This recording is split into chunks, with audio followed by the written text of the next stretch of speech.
Next one you have on here, on Chad's list, number 6, putting all money into the business and not planning outside of the business. It's not bolded though, but it's a good one. It almost could be bolded, and I do get fired up about this because it's the most common response from every single business owner as to why they're not saving retirement. And it's a good response in that the rate of return that they're getting on their money in the business is more than they're getting in the market or could get in the market. And they're absolutely correct most times in that assumption. Your business is your most valuable asset while you're running your business. But one day you're going to be out of that business. And the problem is that if you're not planning for retirement in other areas outside of that, what happens if you can't sell your business? If there's not a market to sell your business, how do you extrapolate the value from that, right? What happens if there's not someone inside of the business to turn the business over to who can keep running it and pay you out in installments that way? You know, we talked about unknowns. We don't know what that's going to be. And what if you're in an illiquid business? What if most of your money is in real estate or something like that? There's no way of extrapolating the value. Well, if you're not putting money away into other retirement accounts, you may end up with nothing. I would expand on that to, what you're mentioning is both exit planning as well as succession planning. Not having an exit, or not preparing for an exit, and not having a succession plan, a key person to take over for your family or a family member to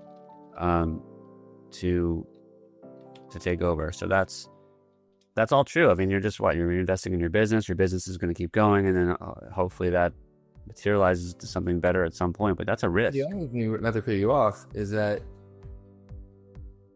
the money you're getting from your business, while in linear year after year fashion, the return may be higher.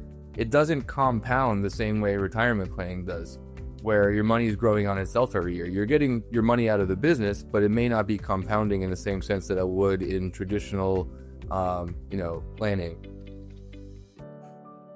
And that's because you're in your business, you're getting a return on equity. You're not getting a return on your money like you're compounding, right? Exactly. Got it.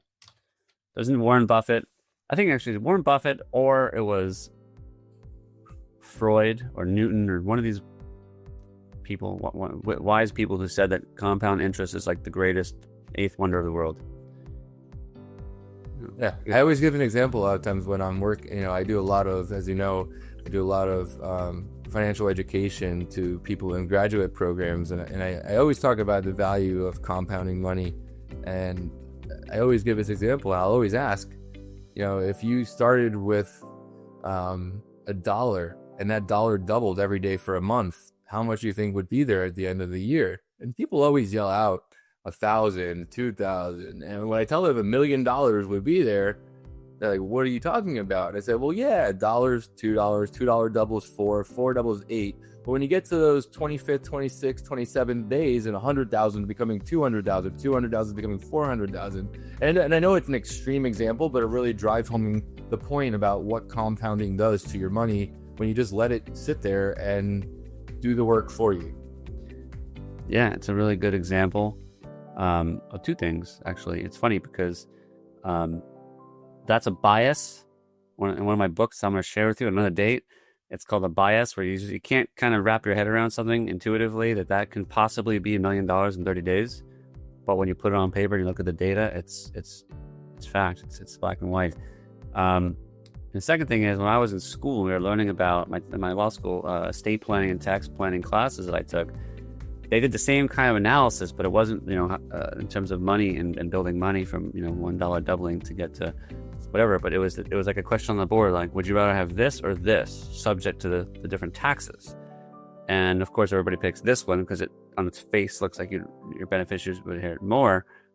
But in reality, with the taxes and the planning of taxes, there was actually a different option. And it was really a way to reinforce there are these taxes to think about. I use a similar example also because, when you ask people, okay, what's a good rate of return you might get on your money in the market?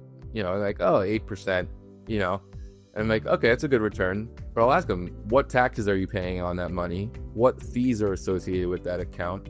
And how much risk are you exposing yourself to get that 8%?